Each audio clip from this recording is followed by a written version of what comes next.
I have, my brother, is that we all know the truth, because these truths were told to us when we were all there, you know. And the frustration has been with people who know the truth but have chosen to keep quiet. Sometimes somebody will come out and say, oh, by the way, Baba's position was this. It helps. But then there's those who know the truth that have decided to twist it, you know. So the history of the broad-based government, everybody knows what happens in June of 2024. Yeah. Everybody knows. The countries on the brink, rumors are circulating that we could actually have the army take over. You remember that situation when the young people took over the streets and came to parliament and the other places. And Baba's thinking was that you need to protect our democracy. For him, the democratic space that we enjoy it took so much for us to get to where we are. Even this conversation we were having at the beginning, when I was telling you that there was a time when there was only one radio station and it was Baba na Mama. Democracy has certain pillars. There are certain freedoms that underpin democracy. You have to have a freedom of media, freedom of the civil society, freedom of speech, freedom of assembly, freedom of conscience, freedom of worship. These are the key ingredients of a democratic state. And we were not always like this. These young people, I tell them every day, we were not always like this. It was not always possible for us to sit on a show like this and speak freely, you know. And Baba's position was that this thing has to be guarded, as I say, that the price of democracy is eternal vigilance. There is every possibility that you could actually slip back to what used to happen in the 90s. And he says, we would rather have a bad president who was elected through some process than to have a dictator or a military man in State House, because immediately the military takes over, the constitutional order collapses. All of us, even including those of us who are in parliament, all institutions, including the judiciary and the others, they disappear under dictatorship. And he says, let us show up this government, you know, let us give him the support. We get him to a place where we can remove him democratically. That is the background of the broad-based government. When you hear these other characters tell it, you would think that ODM and UDA sat somewhere in a convention under very normal circumstances and agreed that we are going to form a coalition government. That's not true. By the time we are signing the 10-point agenda MOU, the people who we loaned to government were already in government. So the MOU has nothing to do with the broad-based government. And, you know, these days nobody discusses the MOU because even they themselves, they were denying that we had an expiry date for that MOU. It was the 7th of March. Now, Brian, they go to... Dennis, sorry. They go to KICC and then they purport to extend by 60 days something they claim has not expired. Why are you extending it if there is no expiry date? You know? And for me, some of my problems emanate from my assessment of the implementation of the MOU. Now, it's public knowledge because Baba told the country that it is Sifuna who wrote that document. It is true. We wrote that document ourselves. And there's a background. You know, when Raila came from the AU race, they flew him direct to Mombasa. And when he arrives at Mombasa State House, he finds that they had prepared a document. Actually, it was more or less a coalition agreement with UDA. And Baba says, there's no way I can sign this document. His style was, first speak to my people. Yeah. And you see him embarking on these consultations across the country, talking to people. And Mzee used to know, even when people were patronizing him, he comes back from the initial consultations were in the coast. He comes back from those consultations, and in front of all of us as leaders of ODM, you know, I saw Caleb Amisi, my brother, doing a radio interview with a Bible in his hand. I think that thing should be standard now. Everybody should hold a Bible and tell the truth. You know? So Baba comes back from those consultations at the coast, and he says he can tell when people are afraid to annoy him or to disappoint him. He can tell people who are being patronizing. He can tell people who are afraid to tell him what they actually feel. So he says out of Kilifi, Mombasa and Kwale, the only people who told him what they actually felt about that proposal to do an MOU with UDA are the people of Kwale.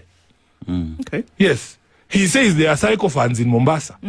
He said it himself in front of people. Now, it's not the people of Mombasa. It's the leadership in Mombasa that have decided to be sycophants. Ati baba we kile ambacho utaamua sisi tutafanya tu. Kwa sababu, you know, as a leader, you also depend on people to shape your you sharpen your ideas, to bounce off ideas. You cannot just have people who say, oh, Sifuna akisema left, tunaenda left. You know? So, the 10-point agenda, there is that conversation. And then, we have a central committee meeting at night in Kisumu, the day before we did the Jamboree in Busia. You know? And Baba informs the team that, you know, there is a group of experts who have been given the mandate to do a proper document. Right. You know, that the one he saw in Mombasa, that one is not who we are as ODM.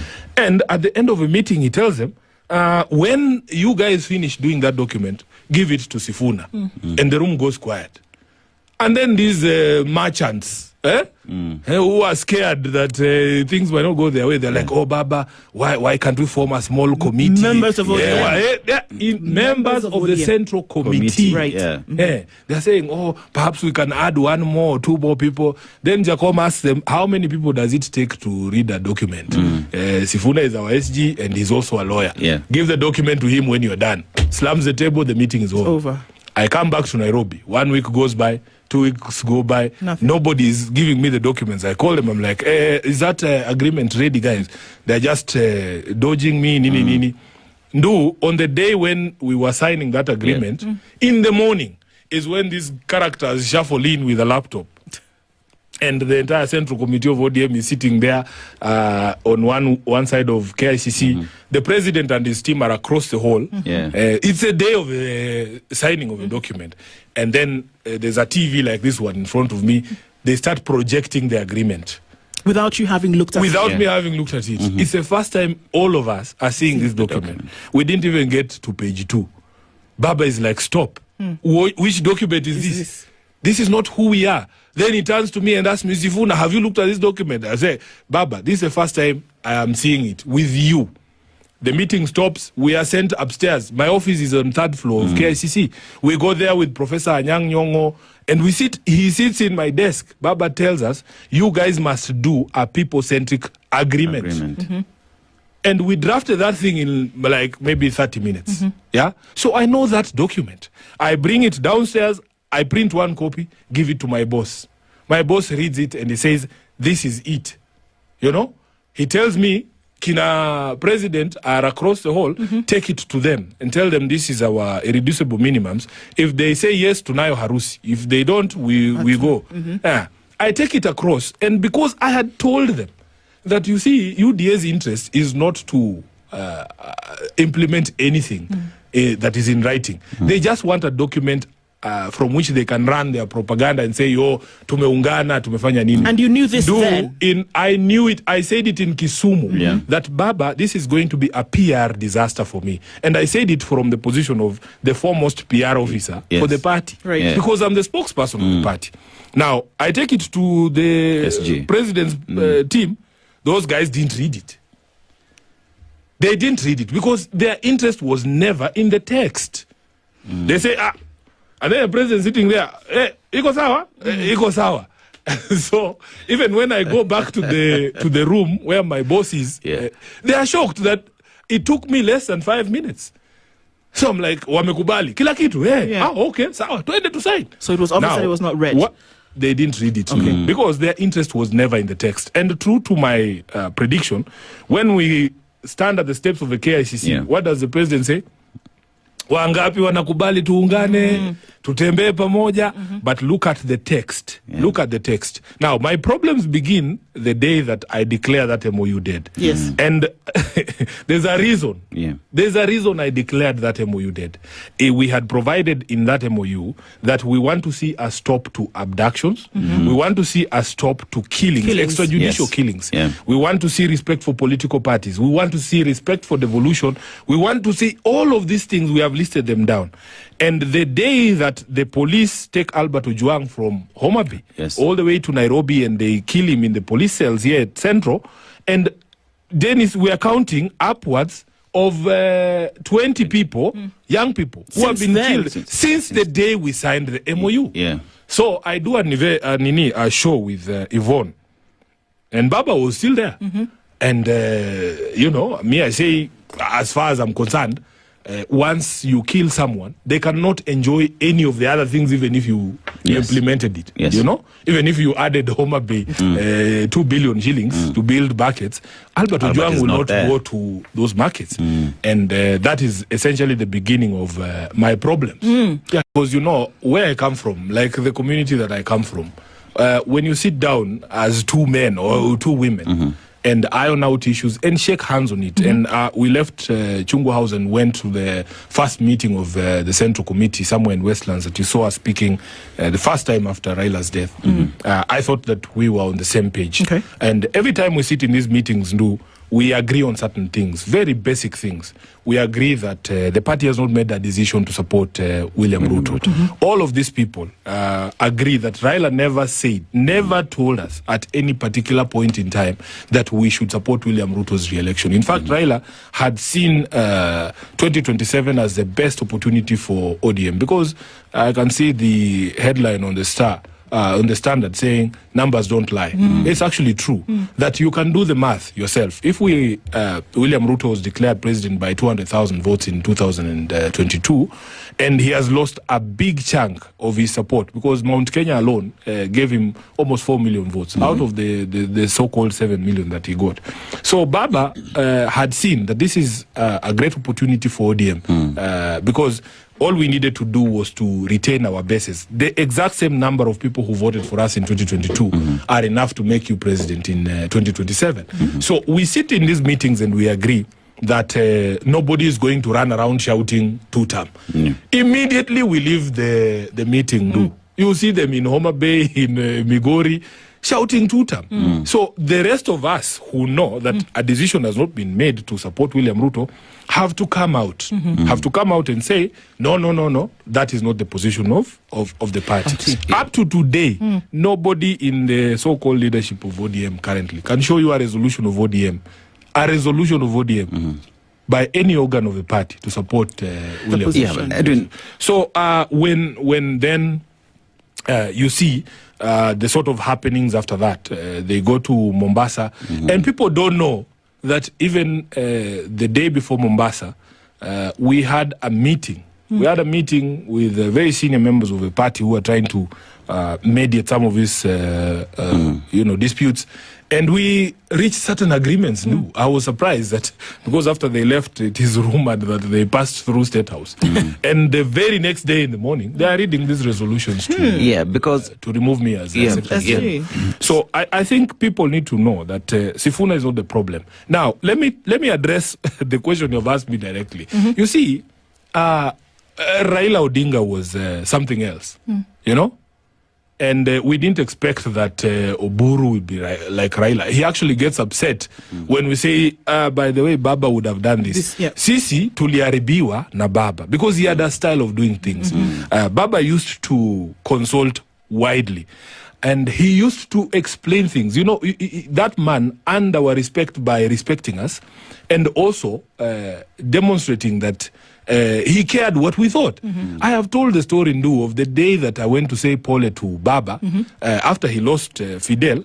And in the middle of that, the guy, we were doing a by-election in Homa Bay. And I had refused that story of giving a direct ticket to Moses Kajwang. And I was a nobody. For all intents and purposes, everybody knows once Baba says left, we will go left. But because he knew that I had opposed that decision to hand the ticket to Moses, he runs after me when I leave the house, and he stops me in that corridor outside his house, and he says, Sifuna, we need to talk about Homa Bay.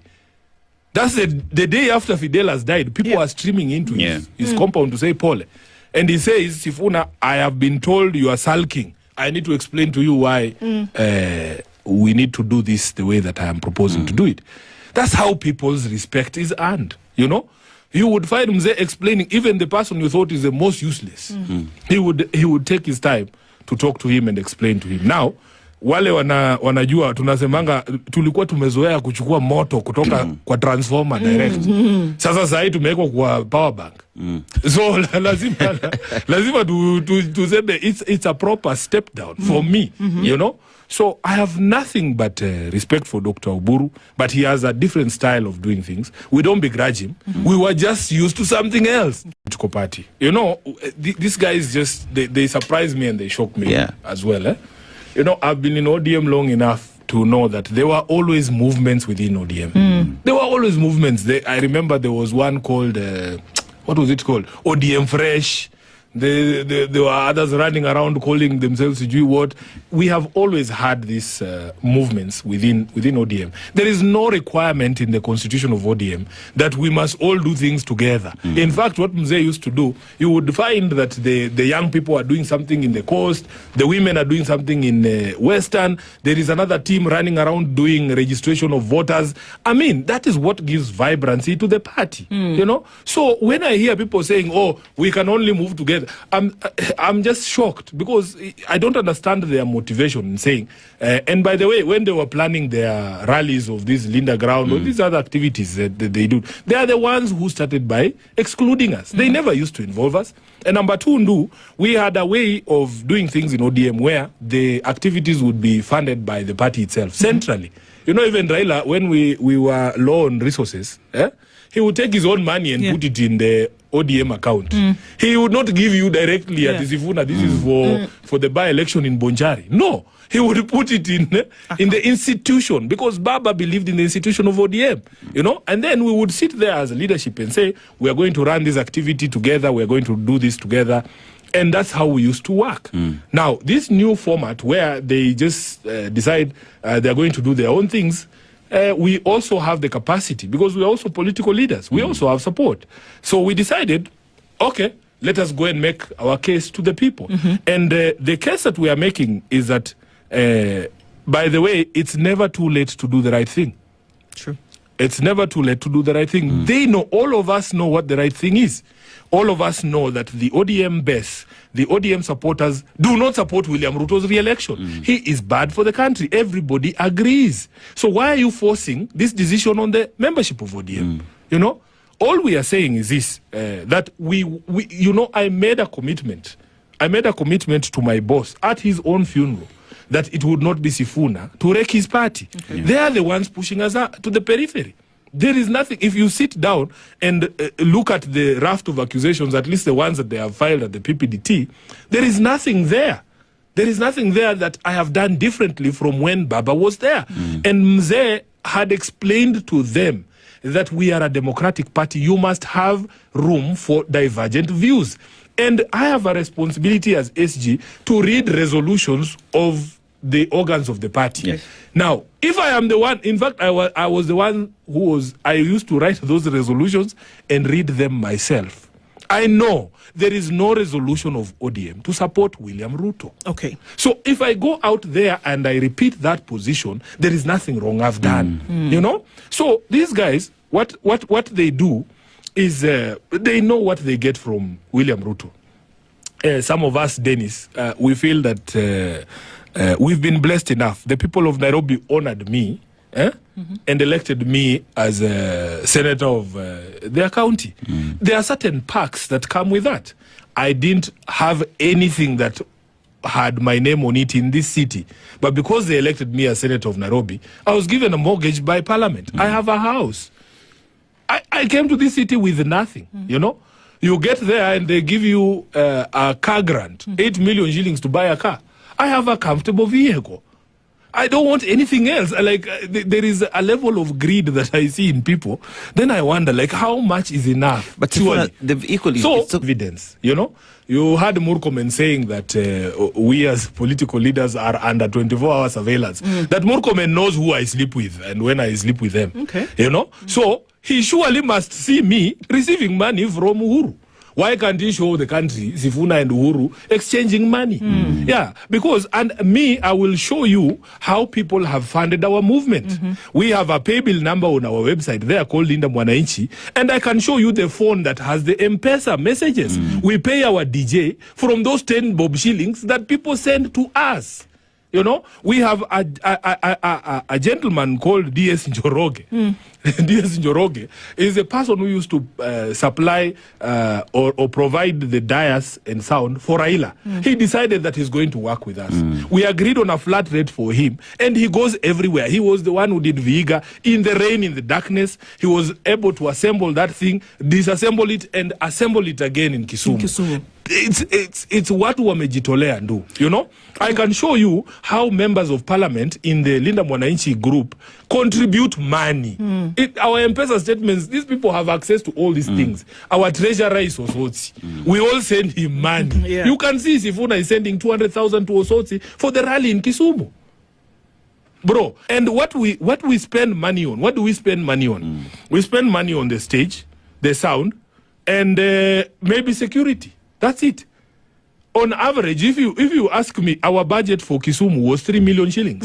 Do I need Uhuru to give me 3 million shillings? We have friends, my brother. We are members of parliament. The entire complement of the, what is it called? Linda Mwananchi, we have over 15 members of parliament.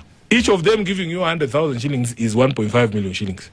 And there are people who give us money who, if I said they give us money, you'll be surprised. There'll be problems. It's not, they will be shocked. It's not Uhuru. What issues do you have na hii serikali, and yenu itakuwa tofauti aje? Kwanza, you cannot have personal differences na mtu ambaye hamjuani. Oh, you don't know the president? We don't know each other. We have never had opportunity. Unajua, nimekupea example ya watu nilikuwa nafikiria ni rafiki zangu. Kama Simba, unaweza sema labda there was a personal problem kwa sababu he was my friend, tumefanya vitu mingi pamoja. Lakini mtu ambaye hamna contact, mtu ambaye hamjawahi kufanya kitu yoyote pamoja, as in where do personal differences come from? My differences with the president ni kutokana na jinsi ambavyo ameendesha nchi, kwa sababu mimi nimewaambia mara mingi kwamba sisi kama wanafunzi wa Mheshimiwa Baba Raila Amolo Odinga, wanachama wa ODM hasa ambao walikuwa msingi wa kuleta katiba hii ambayo tuko naye, kama msomi wa sheria ambaye anaamini katika maadili yaliyomo katika katiba yetu, shida yangu kubwa na serikali hii ni kwamba imetoka katika ile reli ya maadili. Nimejaribu kuelezea Wakenya kwamba manifesto ya serikali ambayo wananchi wanataka tayari iko ndani ya katiba ya Kenya. Inasema kwamba Wakenya, unajua tulikuwa na historia fulani. Tulikuwa na historia mahali tulitoka, tukafika mpaka kuwa na mfumo wa demokrasia wa vyama vingi, tukafika mpaka tuko na hii katiba ambaye imesherekewa nchi dunia nzima. Lakini iwapo wale ambao wako mamlakani hawatafuata kanuni na maadili ya hiyo katiba, basi watakuwa na shida na watu kama sisi ambao tunaamini kwamba lazima katiba ifuatwe. Kwamba kila jambo ambalo serikali inatekeleza, hayo maadili lazima yazingatiwe. Na maadili haya 6 muhimu utaikuta katika ile wanaita preamble ya katiba ya Kenya. Ya kwanza pale ni human rights, ama haki za kibinadamu. Na kuna sababu tulianza na hiyo. Kuna sababu ambayo tulianza na hiyo Nyakundi, kwa sababu nimekuambia tulikuwa na historia. Sisi ambao tumekuwa katika vijiji tunakumbuka Mahindra za Moi, tunakumbuka zile Land Rover za Moi.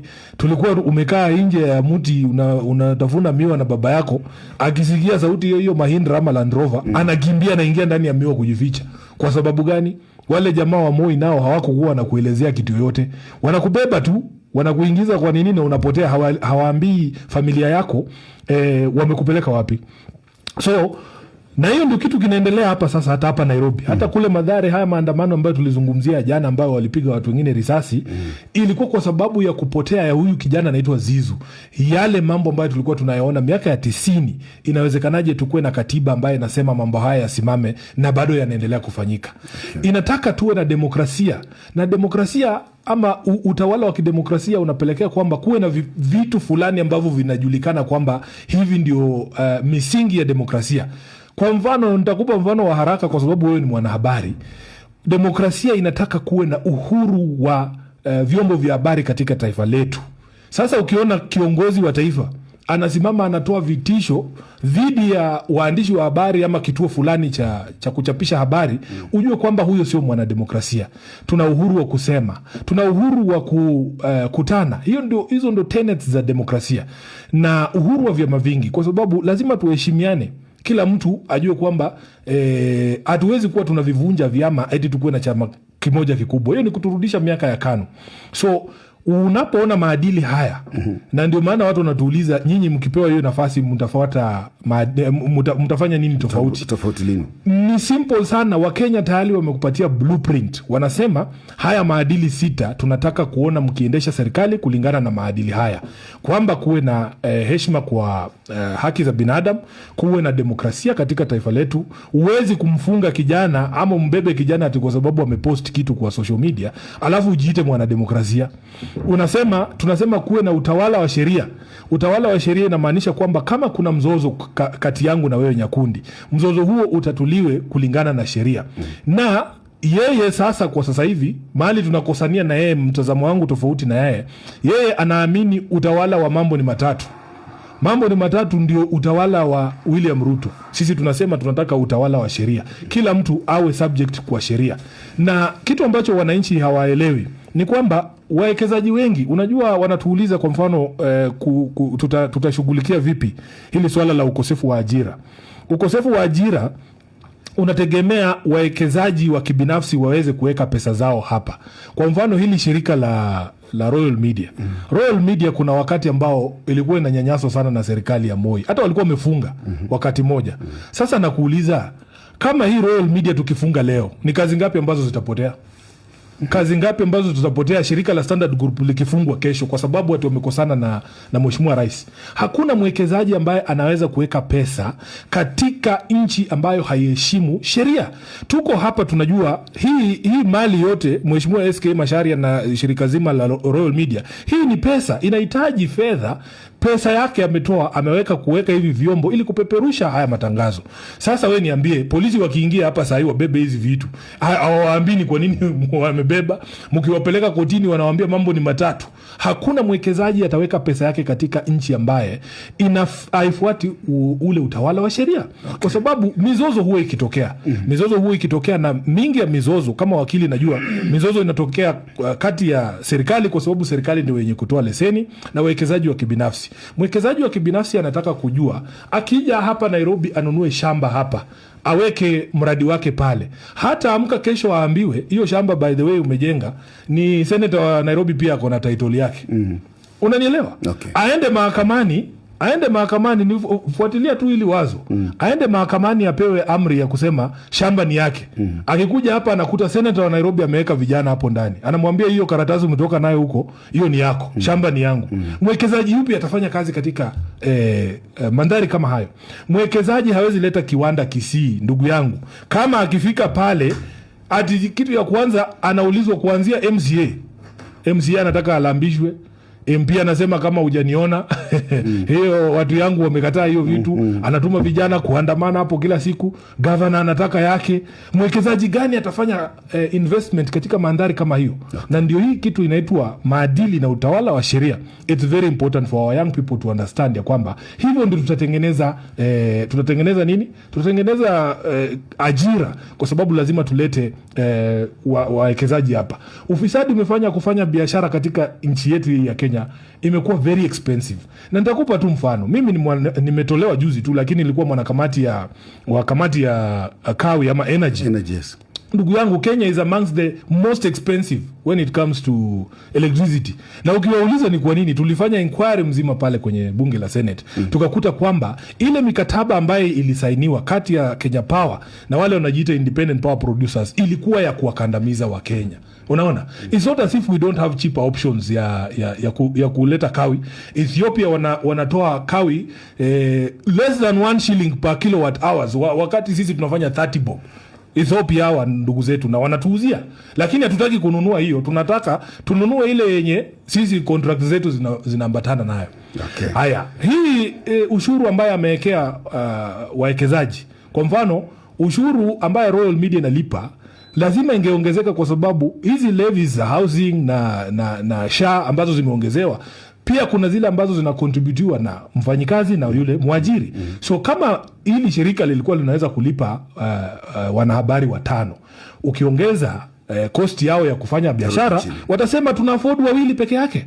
Ndugu yangu, haya maswala ni muhimu. Kwa hivyo ile kitu ambacho nataka niwahakikishie wa Kenya, iwapo tutarejesha nchi hii kwa yale maadili ambayo yako katika preamble ya katiba yetu, mambo mengine yote yatanyooka na mambo mengine yatafuata.